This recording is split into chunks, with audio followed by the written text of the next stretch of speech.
So hello guys, in this video we will see that the continuation of the last part which we have done. We have the last video which I posted on my channel, that is of exceptional handling in Python. So what we'll do is we'll continue with that part of the video. So in last video I managed to show a single error exception handling, that is the zero division error, but in this video we will cover the next two errors, which is the type error and name error, and we'll also see if we can manage to manage the time to get into the index error. Okay, many of them already know that thing, but let's see this to clear the concept more eventually.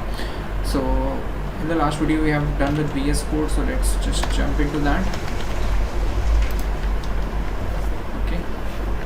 So yeah, so you can see here I'm on the VS Code. I'll use the same file to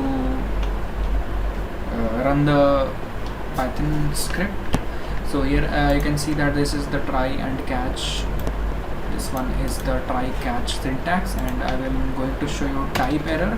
And the second thing which I'm going to show in this one is index error, and the third one which I'm going to show is name error. Okay, so let's just start this thing. So in the first, the type error, so let us suppose we have a value n equals to, let that value equals to integer. So we have entered the value here, alright, and let us suppose we want to add this value to another value. Now let us suppose an integer addition is something like 2 plus 3, 4 plus 5, and integer plus integer is added. Alright, so suppose we have added the n, which is the integer value, to a string value.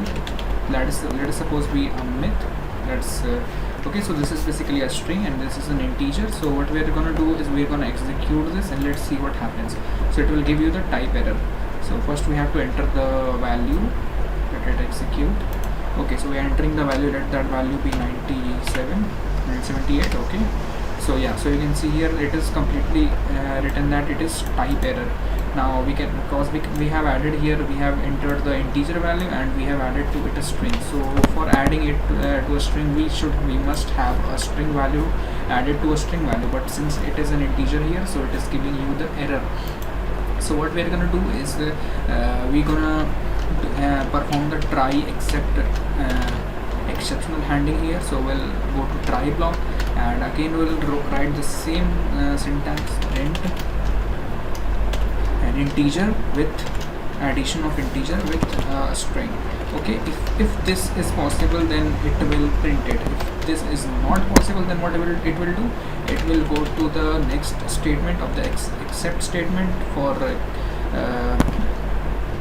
preventing the program to crash. Okay, so in print it will search for the code which is given to execute. So I will write that you have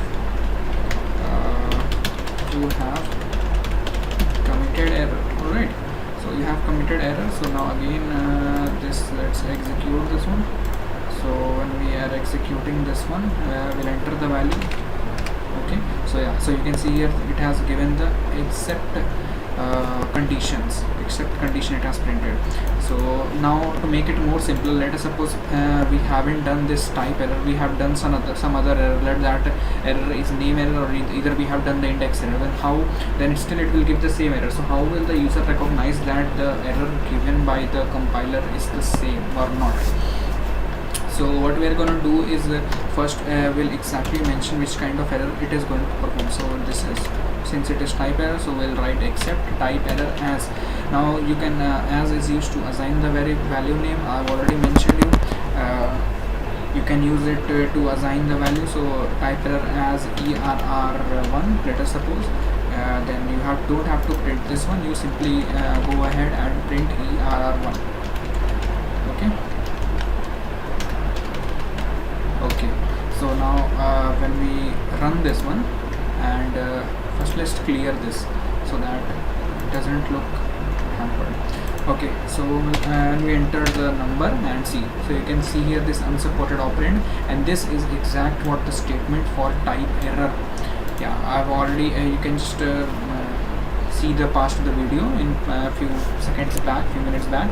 This was the exact thing which was written by type error. Alright, so since so type error is what it is basically if we add two different operand, or if we perform two different operand with different tasks. Let us suppose we perform the addition with a string or subtraction with a string. There where the type error occurs, and type error is basically, type means what?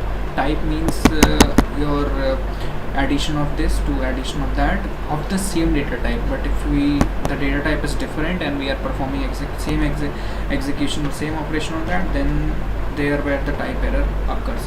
Now let's move to the next error, which is the index error. So we'll comment this. How we'll comment this? I've already told you. We'll simply click Ctrl/, so it is all commented.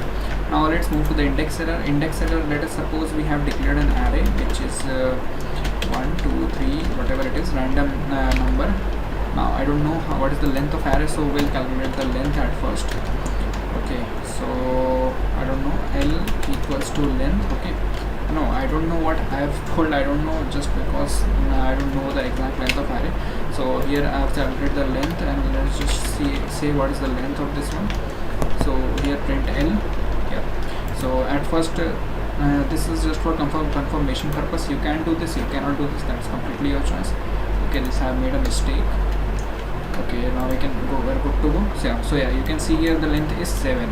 Now how does the index error occur when we try to print the array value more than 7? Let it be 8. So let's see what it prints. It will give type index error. Yeah, so it has given index error. You can see I've already listed this one. Now you can see the message of the index error is list index out of range. Now what we can do is to remove this line, 3 lines, 4 lines, something around that, to prevent the bad impression of that. Because to prevent the program from crashing, we use exceptions, right? So to prevent the program from crashing, what we'll use is to prevent this one, we'll go for simply try and catch. So try, and what we'll do, what we are trying to do, print array of let us suppose we are printing the index which is out of range. So this except, okay,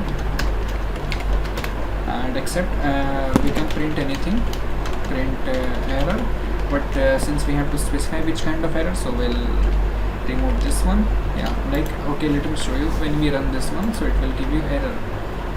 Suppose we have entered the let me clear this one so that it is clear. Okay, so yeah, you can see here it is simply writing error. It means array at 9th value is definitely not in the range of this one. So that is why it is giving you error. Now let us suppose we are performing array of 9 plus 50, 45. Okay, so now is also error, because we haven't mentioned which kind of error it is, so it is directly printing error. Now we have to, now for the user who is new to this one, they have to get to know that which kind of error is this. So what we'll do is we'll write except index error as err2, whatever. This is completely optional. If you want to give for your convenience, you can give, because in print statement you will have to write that err or to ER2, or if you are not giving this one, then you can simply write this one out here. That is it. Okay, let me run this one, and let's see what is the. Okay, so you can see that list index is out of range. I have already told you that index error is statement is this one, so you can just proceed with this one. So I hope you got to understand the index error. Okay, so let's comment this one again. Now moving on to the name error. So name error is something like the error in which you haven't defined the name. For example, let's suppose we have taken an integer n equals to input. Okay, and we are printing the add of m plus n, m, and we haven't defined m, right? So run this one. Let us enter the value. Yeah, so you can see here this is giving a name error. Okay, since add is also not defined. Okay, I'm sorry, because math operation is not defined. You can simply remove this one. That's not a big deal. Okay, now we can go ahead and run this one. We'll enter the value. yeah, so you can see here that name m is not defined. Since we haven't defined n, we have only defined n, so it gives the name error. Now again the same syntax, it will work how to run this. So we'll write try, then what we'll do is we'll try to add the number. Okay, so this is n plus m. Since m is not defined, again it will get the same error.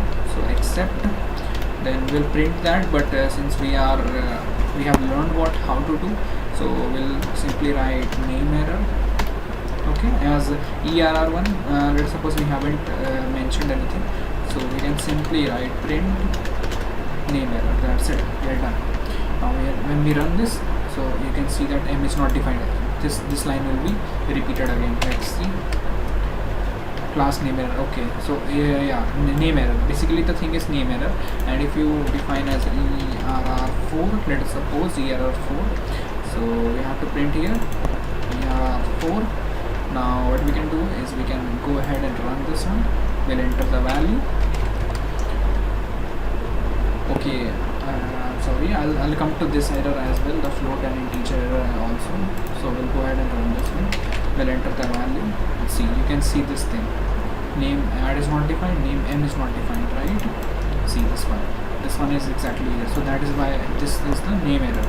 So this was all in the video. In this video I'll also make there are more different types of errors. I'll make sure to go with all of them, right, one by one, and hoping the video to make it short. So thank you so much for watching the video.